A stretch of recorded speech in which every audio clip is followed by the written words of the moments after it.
Everyone walking through the busy city market laughed at the dirty old beggar sitting beside the road. Some insulted him. Others pretended not to see him. But none of them knew that hidden beneath those torn clothes was one of the richest men in the country, and before the week was over, he would choose his future wife from the very people who ignored him. The morning sun bathed the city in golden light as the streets buzzed with life. Hawkers shouted prices, buses blared their horns, and hundreds of people hurried to work without paying attention to anyone around them. On a quiet street corner sat a frail-looking man in worn-out clothes. His beard was overgrown, his slippers were torn, and an old cap shaded part of his face. Beside him rested a dented bowl with only a few coins inside. To everyone passing by, he looked like another forgotten beggar. But appearances can deceive. His real name was Richard Lawson, a billionaire businessman whose companies employed thousands of people across the country. His wealth was beyond imagination, yet his heart carried a burden that money could not solve. 3 years earlier, the woman he had intended to marry had abandoned him after secretly draining millions from one of his companies. She had loved his wealth, not him. Since then, Richard had struggled to trust anyone. One evening, while speaking with his elderly mentor, the old man had said something that refused to leave his mind. If you want to know the true heart of a person, remove every reason they have to benefit from you. Those words became the seed of an unusual plan. Richard disappeared from the public eye for several weeks. His board of directors believed he had traveled overseas for a private retreat. In reality, he had transformed himself into a convincing street beggar with the help of a professional makeup artist and a trusted security team watching from a distance. His mission was simple: not to find the most beautiful woman, not the richest, not the most educated. He wanted to find a woman whose kindness remained alive even when nobody was watching. That morning marked the first day of his test. A young woman in expensive designer clothes approached while talking loudly on her phone. This city is becoming disgusting," she complained before glaring at Richard. He stretched out his trembling hand. "Please, could you spare something to eat?" Without ending her phone call, she pulled a note from her purse. For a brief moment, Richard thought she intended to help. Instead, she threw the note onto the dusty ground just beyond his reach. "If you want it," she sneered, "crawl for it." Her friends burst into laughter as they walked away. Richard slowly looked at the money but never touched it. Minutes later, a middle-aged businessman arrived carrying a leather briefcase. Richard quietly asked, "Sir, could you help me with a little food?" The man frowned. "People like you are lazy. Go and work." He walked away without looking back. The morning continued. A university student ignored him completely. A wealthy woman covered her nose as though he smelled unbearable. A group of teenagers recorded him on their phones while laughing. One young man even kicked over his bowl, scattering the few coins across the pavement. Richard quietly gathered the coins himself. He neither argued nor complained. Hidden across the street inside a parked vehicle, his security chief watched everything through tinted windows. His assistant sighed. "Sir, are we really going to let people treat him like this?" The security chief answered calmly. "Those are his orders. No one interferes unless his life is in danger." Back on the sidewalk, Richard looked toward the busy crowd. His eyes carried sadness, not because of the insults, but because of how easily people dismissed another human being. Hours passed. Not a single person stopped to ask his name. Not a single person asked if he had eaten. Not a single person looked into his eyes.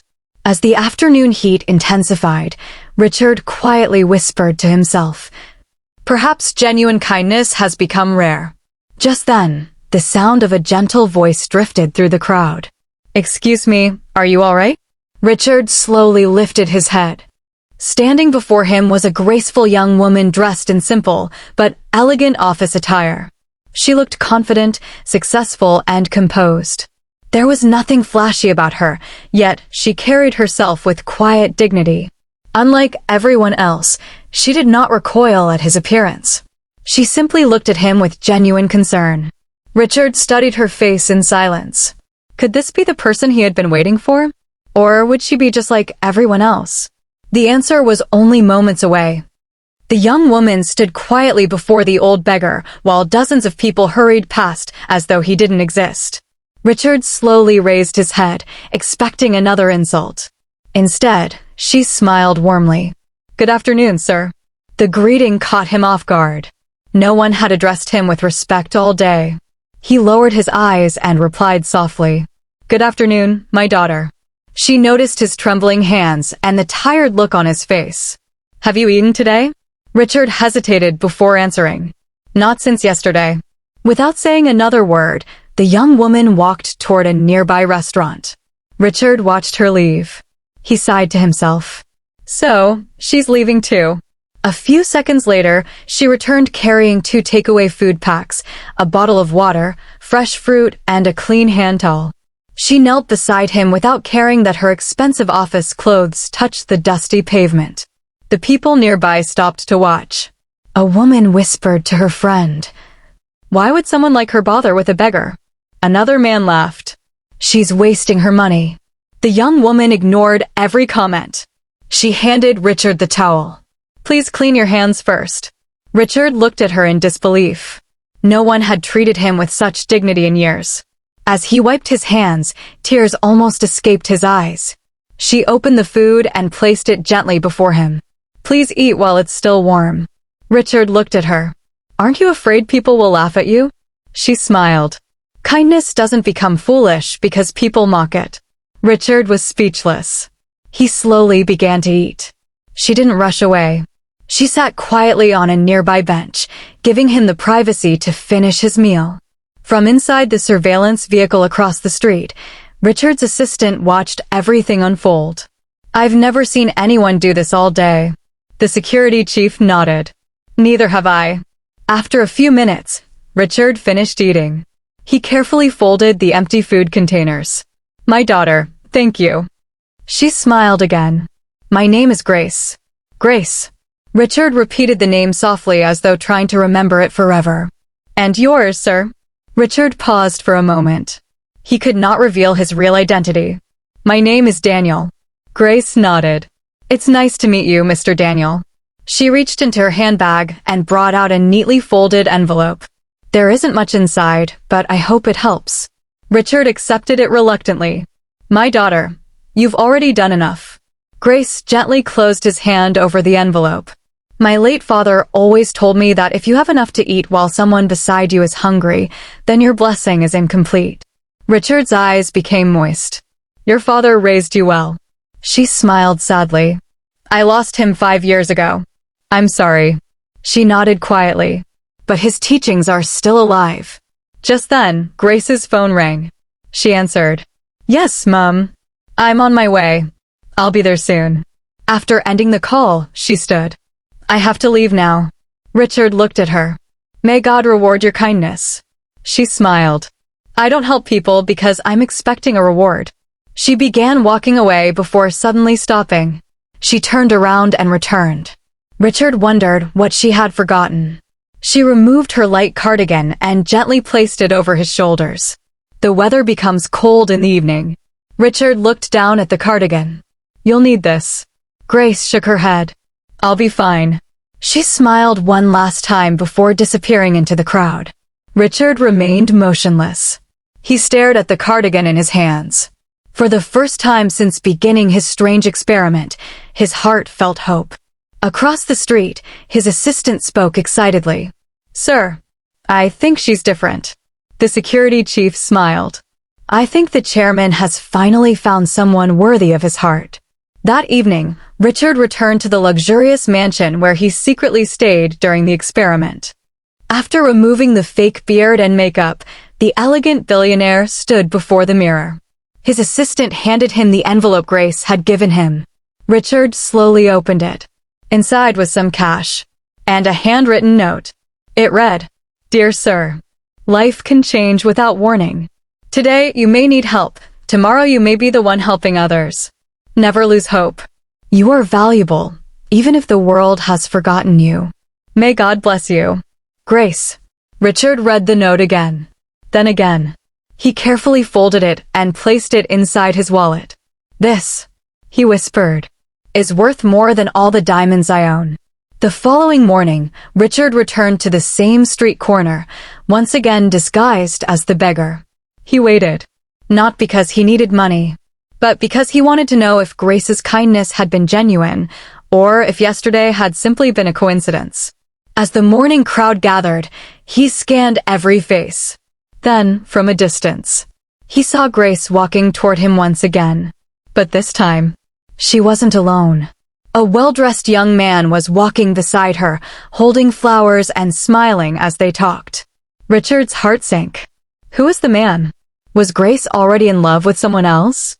The morning air was cool as Richard, once again dressed as the old beggar Daniel, sat quietly on the familiar roadside. His eyes remained fixed on the approaching figures. Grace was smiling. Beside her walked a handsome young man in a well-tailored navy blue suit. He carried a bouquet of flowers and spoke confidently while Grace listened politely. Richard felt an unfamiliar ache in his chest. He lowered his eyes. So, I was too late. The pair drew closer. The young man suddenly noticed the beggar. His cheerful expression disappeared. He frowned. Grace, why do you always stop for strangers like this? You can't help everyone. Grace looked at Daniel and then back at the young man. I know, but I can help the one standing in front of me. The man sighed impatiently. Let's go. You're already running late. Grace shook her head gently. Give me just a minute. She walked toward Daniel with the same warm smile she had worn the previous day. Good morning, Mr. Daniel. Richard looked up. Good morning, my daughter. I brought you breakfast. She held out a neatly packed meal and a flask of hot tea. You came back, Richard said quietly. Grace laughed softly. I told you yesterday that kindness shouldn't end after one good deed. The young man walked over, clearly irritated. Grace, seriously? You're buying breakfast for a beggar again. She looked at him calmly. Daniel has a name. Please don't call him a beggar. The young man rolled his eyes. Fine, but don't expect me to understand this. Richard observed everything without saying a word. Grace turned back to him. Did the cardigan keep you warm last night? Richard nodded. It did. Thank you. I'm glad. The young man checked his expensive wristwatch. Grace, we're leaving. She faced Daniel once more. I have to go.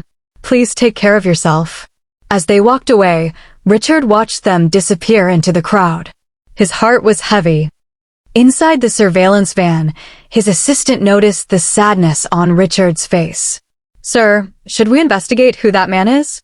Richard answered quietly. Yes. Within 2 hours, the investigation was complete. The security chief entered Richard's private office with a file. Sir, we've found him. Richard looked up. Who is he? His name is Kelvin.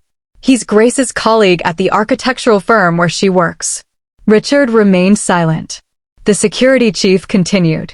According to everyone we spoke with, Kelvin has been trying to convince Grace to marry him for over a year. Richard's expression changed. And Grace? She has rejected every proposal. Richard leaned forward. Why? The security chief smiled faintly. She told him she would only marry a man whose heart was bigger than his bank account. Richard couldn't help but smile. For the first time in years, hope returned to him. Later that afternoon, Grace left work carrying several grocery bags. As she crossed a quiet street, she noticed Daniel sitting beneath a large tree. He looked exhausted. She hurried over. Mr. Daniel, what happened?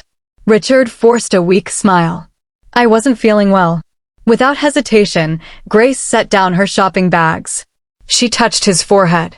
You have a fever. Richard pretended to cough. It'll pass. No. She immediately hailed a taxi. The driver stopped. Grace opened the door. Please help me get him in.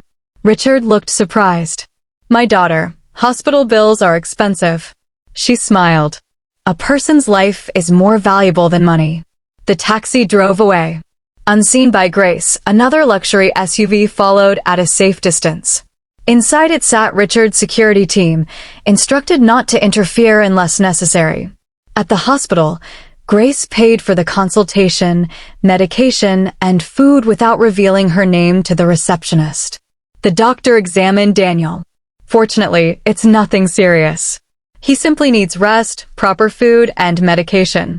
Grace thanked the doctor. After leaving the consulting room, Richard looked at her. You've spent so much on someone you barely know. Grace smiled gently. My father used to say something. What was it? If compassion has conditions, then it isn't compassion. Richard's eyes filled with emotion. No one had ever sacrificed for him while believing he had nothing to offer. As evening approached, Grace prepared to leave. She handed Daniel a small piece of paper. My office address is here. Richard looked confused. If you ever need help, come and see me. If I'm not there, tell the receptionist my name. They'll call me. Richard accepted the paper with trembling hands. You trust me that much? She smiled. I choose to believe the best in people until they prove otherwise. She walked away. Richard stared at the paper for a long time. Then he whispered, Grace, every test I give you only reveals more beauty in your heart. But unknown to both of them, someone had been watching from across the hospital parking lot. A woman wearing dark sunglasses slowly lowered her phone after taking several photographs of Grace helping the beggar. She smiled coldly. So, this is the woman Richard Lawson has been spending his time with. She made a phone call. I've found him. A voice answered from the other end. Excellent. Don't let him discover you're watching. The woman replied. He won't. And neither will the girl. She ended the call and looked toward Grace one last time. This game is about to become very interesting. 3 days passed. Every morning, Grace stopped by the same street corner to check on Daniel. Sometimes she brought breakfast. Other times she simply sat with him for a few minutes before heading to work. To her, he wasn't a beggar. He was a human being. One afternoon, Richard decided it was time for one final test. Disguised as Daniel, he approached Grace's office building. As she stepped outside after work, she was surprised to see him waiting near the gate. Mr. Daniel, what are you doing here? Richard looked down, pretending to be embarrassed. I'm sorry for coming here. I didn't know where else to go. Grace's expression softened. What happened? The owner of the place where I sleep chased me away. I have nowhere to spend the night. Grace was silent for a moment. She knew inviting a stranger into her home could be risky. Then she remembered her father's words. Never let fear stop you from doing what is right, but always use wisdom. She smiled gently. I can't take you to my house because my mother lives with me, but I know a small guest lodge owned by a family friend.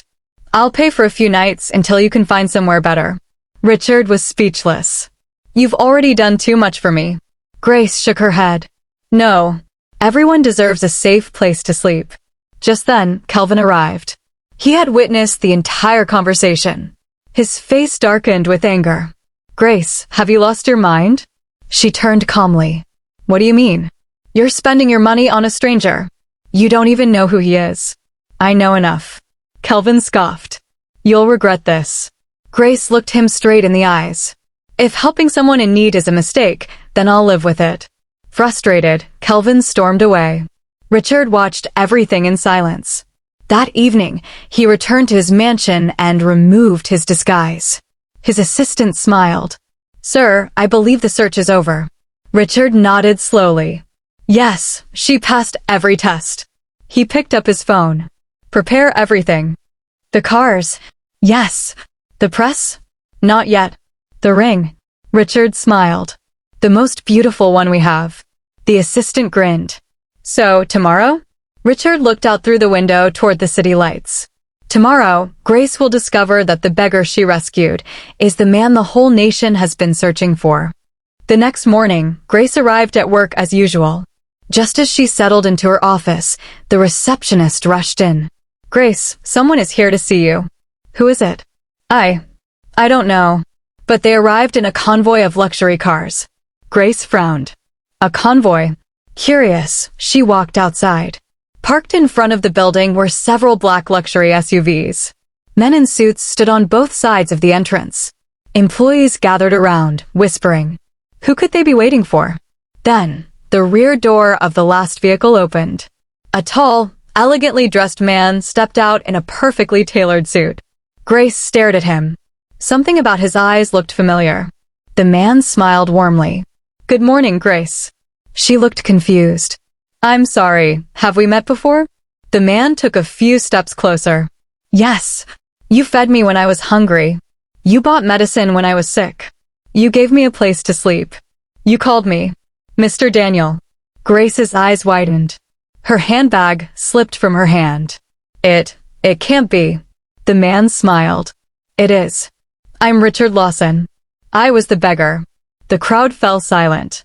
No one could believe what they had just heard. Grace stood frozen, trying to process everything. You were pretending? Richard nodded. I wasn't looking for the most beautiful woman. I wasn't looking for the richest. I was looking for someone whose heart would remain kind, even when there was nothing to gain. He reached into his wallet and carefully unfolded the handwritten note Grace had given him.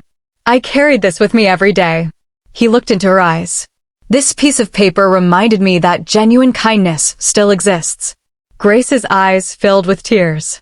I never helped you because I expected anything in return. I know. Richard smiled.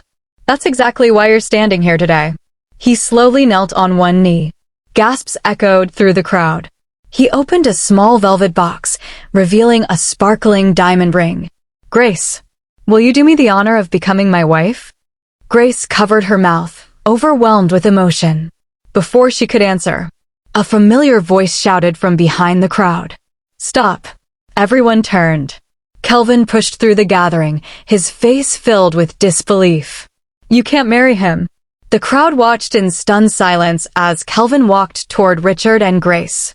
Kelvin hurried toward Richard and Grace, breathing heavily. You can't marry her, he shouted. Richard calmly looked at him. And why not? Kelvin pointed at Grace. She doesn't deserve you. She only stayed close to you because she thought you needed help. Richard smiled. You've just answered your own question. Kelvin frowned. Richard continued. She believed I had nothing. No money. No influence. No future. Yet she fed me, clothed me, paid for my treatment, and gave me hope.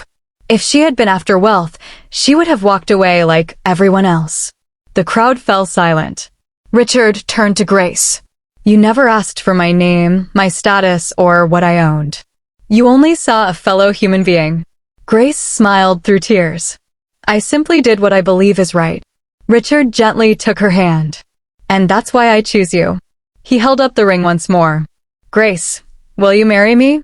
This time, Grace smiled brightly. Yes, I will. The crowd erupted into applause. Kelvin lowered his head in shame and quietly walked away, realizing that kindness had won over pride. A few months later, Richard and Grace were married in a beautiful ceremony attended by family, friends, business leaders, and people from every walk of life. But before the reception began, Richard made one special request. He invited dozens of homeless men and women to the wedding banquet, serving them the finest meals. Standing beside Grace, he addressed the guests. I found the greatest treasure of my life, not because I searched for beauty or wealth, but because I searched for a compassionate heart. Never judge people by their appearance. Sometimes, the person with the torn clothes carries the richest heart, and sometimes, the person who helps without expecting anything in return is the greatest blessing you'll ever receive. Grace smiled as she held his hand. Together, they established a foundation that provided food, shelter, and opportunities for people in need, ensuring that no one would be forgotten simply because they looked poor. Narrator. Character is revealed when there is nothing to gain. Wealth may attract attention, but kindness earns lasting love. In the end, Richard didn't marry the richest woman. He married the woman with the richest heart. The end.